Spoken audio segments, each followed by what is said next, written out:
He's not hearing us. Marcus Hayes, you hearing us? I am not. It's only 9:19. You said 9:20. Oh, there we go. Yeah, Matt. 54, Attention to detail. 55, 56, I like it. 57, 58, 59, There we 920. go. Marcus Hayes, Jody McDonald, John McMullen here. How you doing, buddy? Good. Let me turn this light off behind me. It looks like I have an idea all the time. Oh, you do? But I seldom have. I seldom have. You usually do. All right, you want to go get that light? He's a columnist. He's got to get ideas. You would Marcus, think he would want ideas. I think he's always I got steal ideas. I'm a good thief. Yeah. All right, what are you stealing out of that game yesterday? A beatdown of epic proportions, 42-19. What is the number one topic, epic, whatever you can take out of it, stolen or otherwise, that you think needs to be addressed after a 42-19 beatdown? Never again underappreciate Fletcher Cox.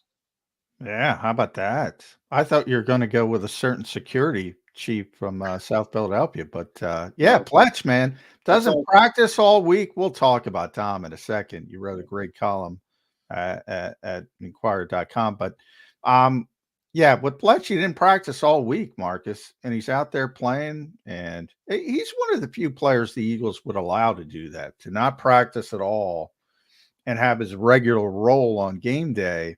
And Jody and I were disagreeing a little bit. I don't think the front played that badly. I have to rewatch the game. Obviously, it was a late night for all of us. It was the back seven. They didn't get any help from the back seven at all. No, and Fletcher was a part of that. The two first drives were the best defensive line play maybe I've ever seen the Eagles produce in consecutive series. They were just dominant. They were breathtaking, right? And then the rookie and the first-year guy got exhausted because they played 90 snaps apiece last week. Wait. Time. They got exhausted after 6 plays? Because they played 90 snaps apiece. 2 drives, 6 plays, and they're on the sidelines exhausted? Doesn't that tell you something? They should have been on the sideline, but they were on the field and exhausted, and they just got manhandled. We haven't seen Jalen Carter and Jordan Davis get beat up like that. The only reason I can divine is that it's week 12. They're both relatively young players, and one's a rookie, and this is when you hit the wall, December, when it gets cold, and you've been, carrying 300-pound linemen all fall, number one. Number two, they played a career-high snaps. Number three, both of them entered the NFL with conditioning issues, right? So they've done a great job, but to ask them to log a career-high snaps in a overtime game the week before, then come back and replace Fletcher Cox's role is too much. It was kind of a perfect storm if you think about it. Fletcher's 75% didn't practice all week. And, he's 33. So week 13 isn't great for him either. So you've got the 2 young guys who have conditioning issues on the front end, but are better now and have a rookie wall to get through. Also, Milton Williams missed 2 weeks with a concussion. So he's not ready to go 40, 50 snaps.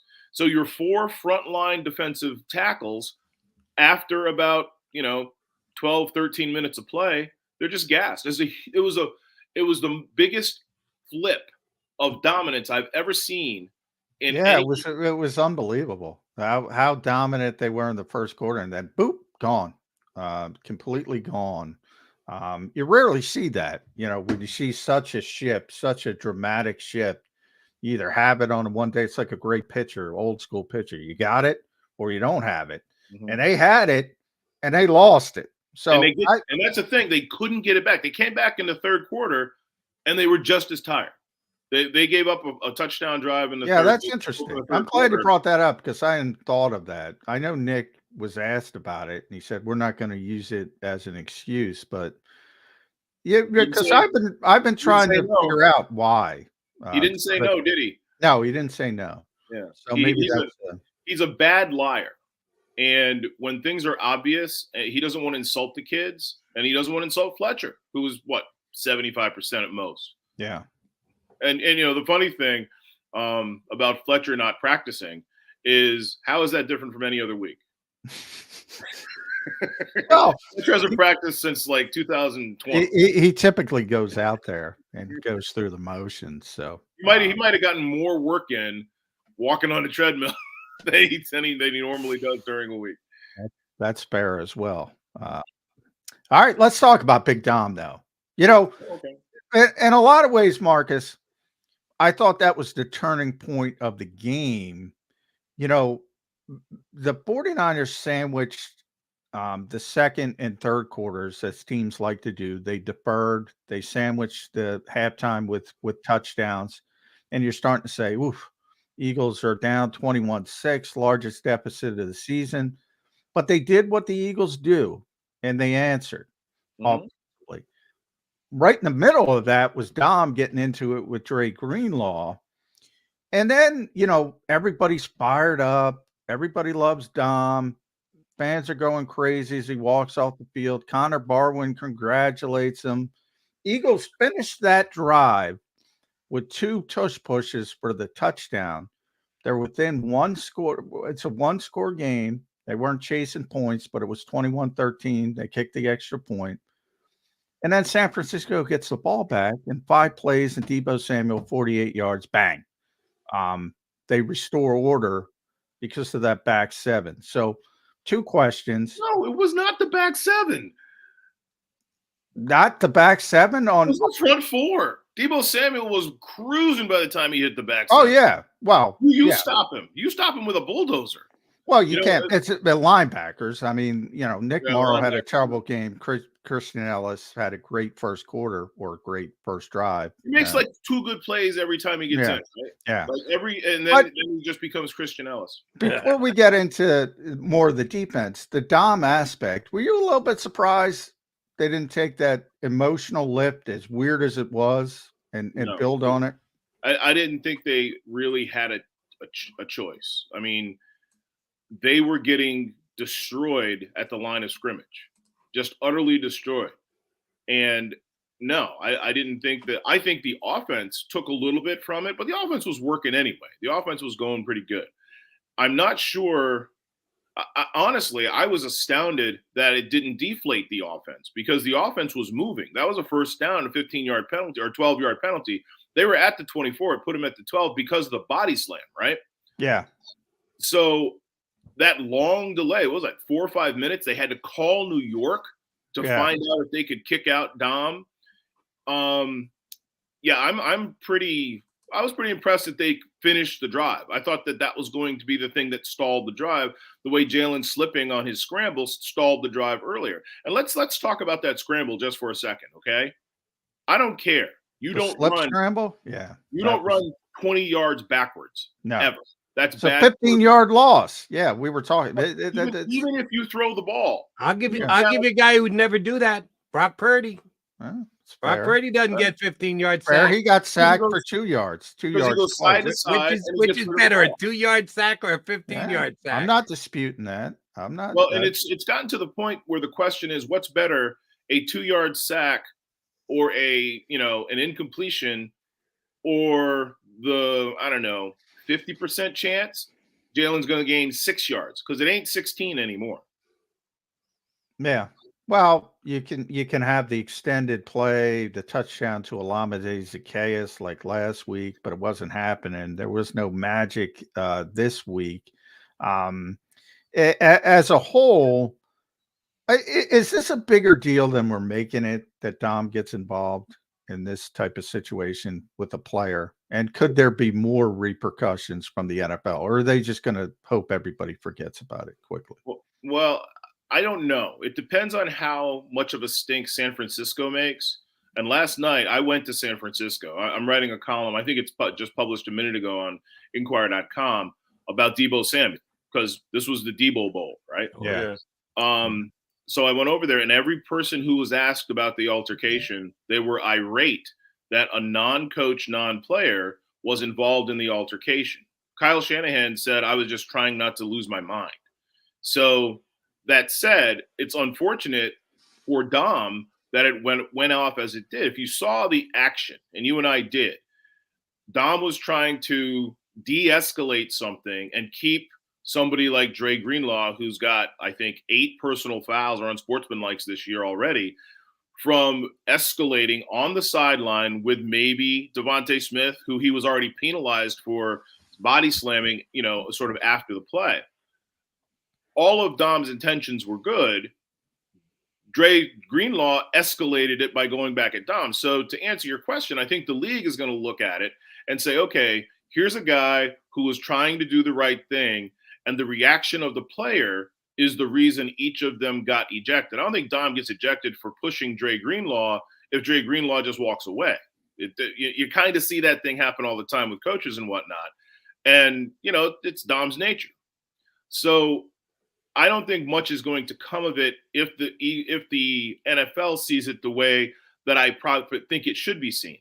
But if the 49ers, who are a powerful organization, if the 49ers want something done, something might get done. And that would be too bad, because Dom DiSandro was acting in the best interests of everyone.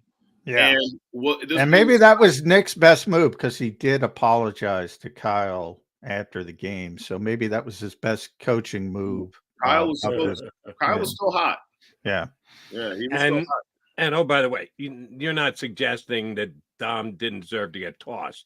I'm with you that I hope there's no further action, but Dom deserved to get tossed. You can't if you're just an employee of the team, a non-coach, non-player, you can't put hands on another player, even if your intentions are good. It happens. It'll happen. And the way it happened, I'm not defending the essence of what Don, I am defending the essence of what Don did, right, but not the action of Don. If Dre Greenlaw doesn't go back at Dom, it's not an issue. Nobody gets tossed. The reaction of Dre Greenlaw looking like he threw a punch at Dom is what the officials had to act on. So why did Dre Greenlaw look like he threw a punch at Dom? Because Dre Greenlaw, who might be the hottest head in the NFL now that Vontaze Burfict is gone, not that he's not dirty like Vontaze, but he's a hot head. Vontaze, yeah. Oof. It's had Dre Greenlaw not gone back at Dom, we wouldn't be having this conversation. But also, I wouldn't have had as much stuff to write about last night. So I'm kind of happy. Exactly. Marcus, next up, Dallas Cowboys. Can we even can the Eagles do it? And I'm asking you to do it. I'm sure Nick Sirianni is going to try, when he gets the guys back in the building. As soon as he does, turn the page. It's an important page they're turning, because with yesterday's loss, now the Cowboys' ability to catch the Eagles comes back into play, comes back into question. How tough a task is that for Sirianni this week to be able to just put the Uglies, certainly the Uglies get mate? This was uglier than the Super Bowl. I don't know how far you'd have to go back to say an uglier game than yesterday. How easy or difficult is it going to be for them to put it in the rearview mirror? Oh, it's easy to go back to the playoff game against Tampa in Tampa. That's okay. That was a beatdown. You're right. You're right. Where you expected two good teams to have a good game, so and it wasn't. To answer your question, Jody, this team, since Rodney McLeod and Zach Ertz kind of wussed out in Cincinnati in 2016, which precipitated like the captain's meeting every Tuesday in the coach's office, this locker room has been incredibly professional and very, very good at sort of taking everything, dealing with what's in front of them. They're very, very mature.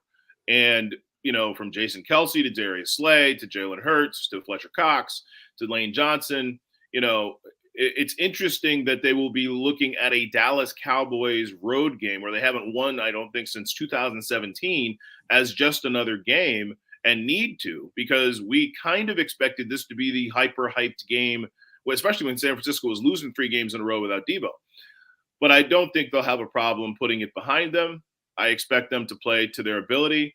But again, it all comes down to, and I sound like a broken record, Fletcher Cox has been the most important player on the Eagles roster since 2013 or so. They built 2 defenses around him that went to a Super Bowl, including last year's. Last year's defense was predicated on whether Fletcher Cox had any gas left in the tank. And if Fletcher Cox is 85 or 90%, it's a big difference, because it means the kids have to play less. He plays better. And the best offense, maybe because we love passing, right? The best offense in the NFL is faced with a probable Hall of Fame defensive tackle versus just another guy and 2 tired kids. Yesterday, as ugly as it was, Marcus, it was just one game. And the Eagles have to get right back at it. And they got a big game against a team that's won 14 straight at home. You mentioned the Eagles haven't been too good there in recent years. Nobody has. So I ask you this. I believe it was a little over 5 minutes left in the game. 23-point deficit, I think. Jalen Hurts comes back in the game after getting checked for a concussion. Was that the right decision by Nick Sirianni with Dallas looming? Game over, emotion over logic, or was waving the white flag, or was it? Or was it? That's the question. So you're down 23 with the ball, 5 minutes left. I don't think it's in Jalen Hurts' nature or Nick Sirianni's nature to say this game is over. Because what you need, hypothetically and mathematically, is a touchdown, a turnover, a touchdown, and an onside kick. Is it highly unlikely? I don't know what the analytics would be. I'm sure it's in the 95th to 98th percentile that it wouldn't happen. Yeah, it's highly unlikely. But you're playing for the number 1 seed in the NFL. Now, you've got 2 games in hand before the game, so there's great arguments against it. But I didn't have a big problem with it because unless you were going to take unless you were going to take Jalen Hurts out anyway, unless Jalen Hurts wasn't going to play independent of clearing concussion protocol, then yeah, you put him back in and let him see what he can do. The other thing is, like, you need Jalen Hurts to get live snaps against his team because if you're going to go to the Super Bowl, you're going to see him again. And why does he need live snaps against the 49ers? Just so you can evaluate whether he's good enough to beat them? No, so he can see what's in front of him. So he can get more looks at the 49ers, as many live looks as he can. And who knows what they're going to do. They're probably not going to show him a whole lot. You know what I'm saying? They're going to rest defensive linemen and they're not going to blitz or whatever. But he's going to understand better. Maybe that's not worth the risk.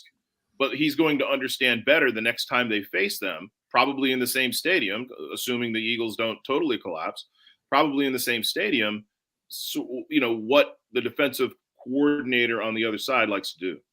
Doesn't that cut both ways? If the Eagles have some plays that they've been holding back, they think will be big plays, successful against his 49er defense. Do you really want to run those down 42-19 with 5 minutes to go in the game? Or do you want to keep them under wraps and go, surrender? With 3 minutes left to go, no, because I don't think you have enough time. But with 5 minutes, I think you can score 3 times, assuming you get the ball back quickly. And you don't try 2 onside kicks. You kick it away. You try to get a turnover, and you go all out. You run blitz, you send everybody, and you hope you can cover yourself on the backside. But yeah, I mean, there is a great argument that the game was over. I mean, AJ Brown after the game said he was surprised Jalen came back because he thought the game was over. Yeah, but maybe he's just not good at math. I don't know. AJ, I was surprised AJ said that. By the way, before the game, Marcus, I spotted Howie Roseman talking to John Lynch on the sidelines, perhaps the architects of the 2 best rosters in the NFL.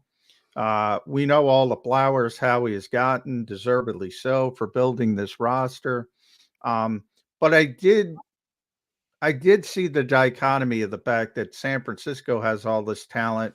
And, oh, by the way, they have the best running back in football and the best linebacker in football. 2 positions the Eagles devalue in a general sense, I agree with. But, boy, from the micro, on one day, it's nice to have a good running back and a good linebacker. Do we give Howie too much of a pass because I think he's maybe taken it a little bit too far at those 2 positions, fair or unfair? It's unfair because the Eagles have a good running back. They don't have Christian McCaffrey, but they're also not paying. The 49ers aren't paying a quarterback. So they have the luxury of overpaying Deebo Samuel and Christian McCaffrey, who are very, very similar players. right? Oh, yeah. Mirror each other. That's what makes it so difficult. Exactly. When those two guys are in the back, but that's a huge luxury for them because they're not paying a quarterback. So that said, I mean, Howie's mathematics are I have to pay my quarterback, then I have to pay my tackles and ends, then I have to pay my cornerbacks and receivers. And the middle of the field will suffer because I believe the middle of the field is dispensable. I think he often not undervalues the position, but underevaluates the positions. I don't think he's a very good judge of linebackers. There have been some stink linebackers here in the last 10 years. They've won despite his misses. It's not that he doesn't spend money or resources on linebackers. It's just that he's not very good at figuring out who the good ones are. So, I mean, they spent a 3rd round pick on Nakobe Dean, who can't stay healthy, is undersized, and was predicted to not be able to stay healthy. You know, they've spent money and resources on the linebacker position, but you know, he just hasn't hit with that. I mean, if we over celebrate Howie, I think the over celebration is that we don't criticize him enough for not evaluating the middle of the field as well as he should, not necessarily not trying to address it. Think about all the safeties he's drafted. Yeah. I mean, and have been busts. Well, and he had a middle linebacker, but he let him go. TJ Edwards. And I'm surprised, Marcus. I say it all the time. They found him, developed him. He's turned into a very good player, and they underevaluate him because he was undrafted. Come on. At some point, that's got to be in the rearview mirror. Well, TJ can't cover tight ends either. He's a serviceable linebacker who's being overpaid.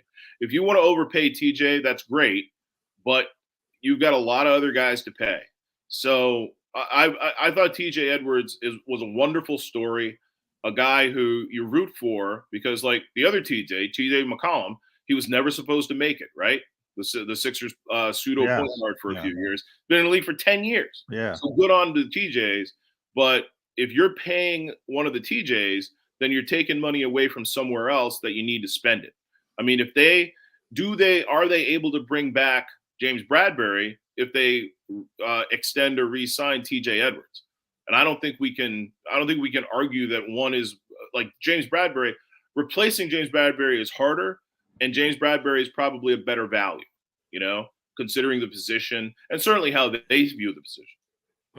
I'll give you out. And after yesterday's game, and I know it's just one game we're talking about here, and watching the Eagles attempt to tackle, I take a linebacker who can tackle like TJ Edwards, and I'll sacrifice the fact that he can't cover tight ends, and I'll give you the guy.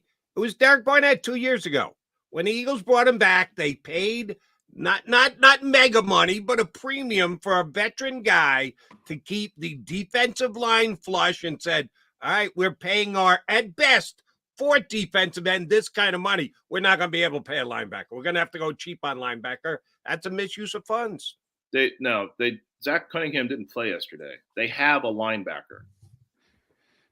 They don't have linebacker. Well, wait. We got to either give Howie credit for you being able to find Zach Cunningham, who you're putting on a semi-pedestal is that good, and take him off the scrap heap for nothing, or we can't say Howie just can't pick linebackers. Which is it? Which is Zach Cunningham? A great find because he's that good and he was out there and everybody else had a chance at him and Howie scooped him up, or is Howie they just got lucky with Zach Cunningham? He's serviceable. He's fine. He's neither of those things. He's on no pedestal, you know, from me, but he's their starting middle linebacker.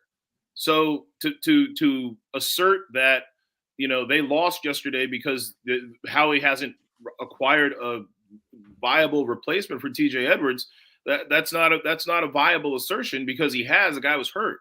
And if you want 2 of them, then you're becoming what, the 1986 Bears. Because the Bears are the perfect, because the Bears spent a ton of money, and I don't agree with the Bears. They signed Tremaine Edmonds and TJ Edwards, so they spent a whole hell of a lot of money on all linebackers. And their quarterback is on a rookie deal, right? Yeah, yeah. So the Eagles shipped. Yeah, you're right. To how much of this you got? Yeah. Hey, but to your point, Johnny Andrews, Jody, time out Philadelphia. They will never spend that kind of money. They could have 4 rookie quarterbacks. They'd never spend, $8 million a year on a linebacker again. Just a quick notification. The Eagles have a quarterback on a rookie contract. This is the last year of Jalen's rookie deal. Yeah. And So they had the they flexibility they at had one the point. They don't flexibility. going forward because Yeah. they made the commitment to Jalen that they did, and nobody's going to complain about that. Wait a minute. Correct me if I'm wrong, John. Having paid him the bonus money doesn't it start prorating immediately? Well, yeah, but the big money not in a doesn't rookie kick deal. in. Yeah, no, So, the really we're big saying money I'm prorating doesn't. bonus money right now. The really big money doesn't kick in until next year. But the Eagles had that span of Jalen Hurts where he was on the rookie deal, could have taken advantage of it. So I'll say this, because Marcus, back in 2017, the Eagles wanted to draft Christian McCaffrey. It shocks a lot of people because they'll never take a running back. They'll never take a running back. They'll never take a running back. They would have taken Christian McCaffrey for different reasons. It's also because he's so good in the passing game. It was a different offense. Doug Peterson, different quarterback that would utilize the running back in the passing game more. I'm not sure they would have had that same mentality with Jalen Hurts. Would they pay Christian McCaffrey if they had the opportunity? If it magically dropped in their hat, he's the top paid running back by a wide margin, deservedly so. Would they even consider it if they were in a position to have that type of player? So are you saying there's no salary cap, or they just have enough money? No, there's salary cap. What I'm saying is there a generational player that can change their thinking at these positions? Running back, linebacker. In other words, is there an anomaly? Obviously, in other words, do they have a hard and fast rule, or would they break it for a certain special talent? I don't think they would ever pay Christian McCaffrey what he's making, but I don't doubt that they would have drafted Bijan Robinson or Christian McCaffrey given the opportunity, because like you said, not only are they generational players, they're not running backs. They're running backs / tight ends / slot receivers / wide receivers. Mm-hmm. I mean, they're pretty unstoppable. The problem is they play positions where you get hurt all the time. Debo was hurt. Debo's kind of the same guy, and he got paid by San Francisco. Christian McCaffrey's the big deal when they traded for Christian McCaffrey is, well, they're crossing their fingers and putting all their money in the pot because this coach and general manager are desperate to keep their jobs, and Christian McCaffrey gets hurt, they're gone. And Bijan Robinson, he disappeared. He's disappeared already. So not necessarily because of his own doing. But yeah, I think they would break their rule, sort of go away from their philosophy if they thought they were going to get a guy who in his 15 to 20 touches, and we're never going to see a guy who touches the ball 30 times again, but in his 15 to 20 touches gives you the opportunity to have like 100 net yards per game. And that's really what Christian McCaffrey's kind of going for this year. He's like a 2,000-yard guy. Yeah. Marcus, you had a chill run down my spine there with something you just said. That Deebo Samuel is the guy who plays a position where you're going to get hurt. It's just going to happen. He's going to get hurt. The Eagles have two really good wide receivers who haven't been hurt at all this year. They play 90+% of the snaps every game, if not 100 every once in a while. If wide receivers are just going to get hurt in the National Football League, we saw a couple things catch up with the Eagles yesterday that we knew they were coming. We knew they were coming, but they're winning the game. So we disregard. So we put it on the back burner. They just keep winning games. Do we have to worry about the injury to Devontae Smith or A.J. Brown that's due to come because they play that position? Well, I mean, Debo and McCaffrey play very different positions than the other two guys. I mean, Debo is kind of put in harm's way with linebackers and defensive linemen frequently, so. Yeah, well, he should be in harm's way, but he wasn't yesterday, Marcus. That's right. There wasn't a linebacker near him. If the defense functions properly, Yeah. Debo was put in harm's way. Young receivers, and these guys, one guy's in his prime, AJ, and the other guy's young, Devontae. Young receivers don't generally get hurt, and if they are the kind of guys who are injury prone, they've been hurt by now and they're injury prone. So I'm not worried about those guys' health really at all. Glad to hear it.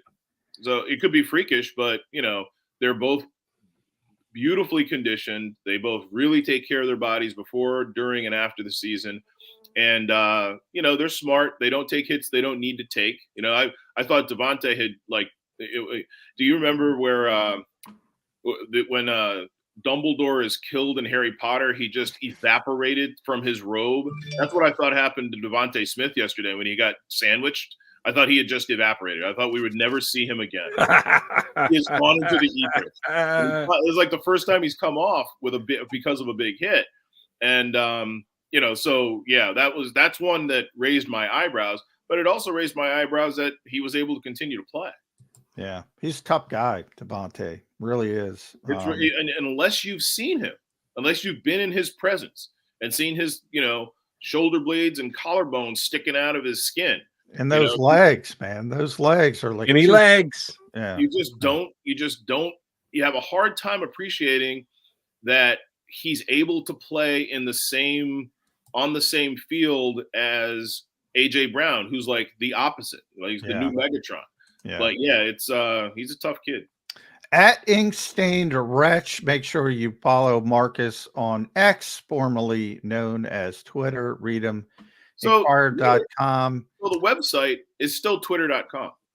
Yeah, that's true. It's crazy. Like don't you have at some point change it to X? You would think. I don't understand that brand change, but Elon's got a lot of money, so he does. Are you going to buy any of his crypto?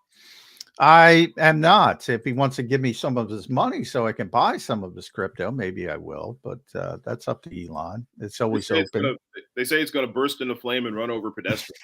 Really? Yeah, I got to get one of those Tesla trucks, though. I've heard good things, except they're hideously ugly, but they go faster than even a Porsche. You would look great with your bald head and some wraparound shades out of a Tesla truck.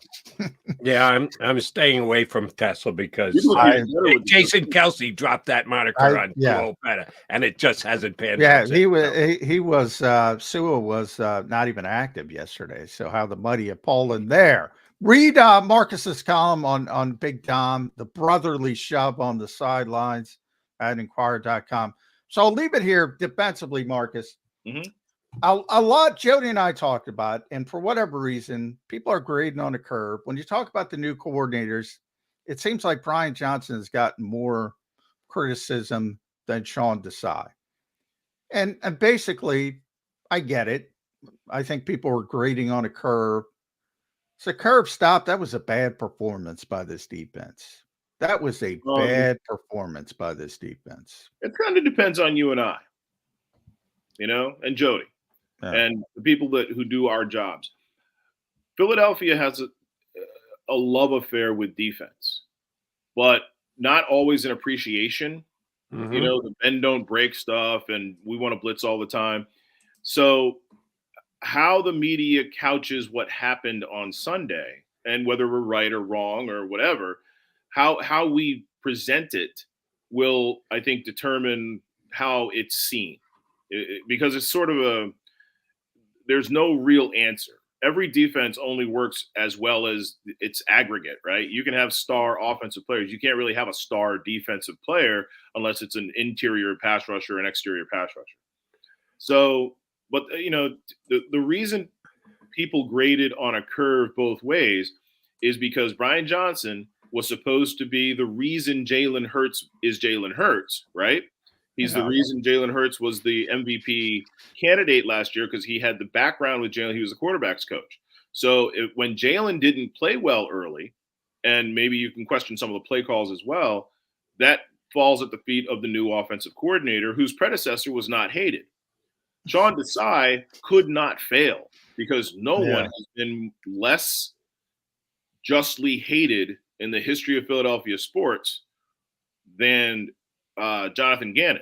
I'm not saying Jonathan was a great coordinator, but he was pretty good at what he did and made do with what he had.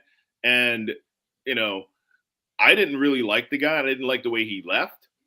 But, even like Andre Iguodala was more beloved he left town than Jonathan Gannon. Yeah. And bizarre considering the success he had here. Yeah, exactly. So, that's the curve that Sean Desai has been graded on. And I don't think Sean Desai is going to get a lot of heat. I think the players are going to get a lot of heat. And they should. It's always players first. Hopefully we will remember that the defensive tackle, maybe the best defensive tackle they've ever had, Yeah. was not healthy, and the middle linebacker was hurt. All right. Right. And that's why you grade on a curve. But I will predict this, Marcus. I don't know if you're doing a show on WIP this week or not. I'm doing 2 before the game on Sunday. I will get at least one call that says, hey, can we get Gannon back? No. One. You will One. not get one. I'm predicting I get at least one. It'll There be is Elliott. one reactionary Eagle fan who goes, that defense was so brutal, so terrible. Can we get Gannon back? Boy. One. It'll be Just one. Elliott Shore Parks. Could be. You never know. Mark, it's always a pleasure, buddy. Thanks for jumping in. We'll get you back up in a couple of weeks. Thanks, guys. See you later. Thanks, bud. Marcus Hayes, Philadelphia Inquirer.com. Yeah. Boy, I don't think you're getting that call, Jody. One, just one. And then I'll get 3 calls thereafter. Gannon still sucks. What that guy thinking? Gannon still sucks. Yeah, I'm not talking about swaying the entire Eagle fan base. There'll be one. Yeah. We're so put off. Well, there should be. There should be. Honestly, there should be more than one. But I get crap for defending JG. Not defend. Is what it is. He did a good job here. I'm not going to lie to the people. You're the second-ranked defense in the NFL, number 1 ranked pass defense. You'd like to have the number 1 ranked pass defense right now. I'd say that's dropped off, and you still have Slay and Bradbury here, and they go from the number 1 to the number 27, 28, 20. They're in the I think it's bottom going 5. down this week. Yikes. That's not good. All right, McMullen, McDonald, quickie timeout, come back, put a bow on the show.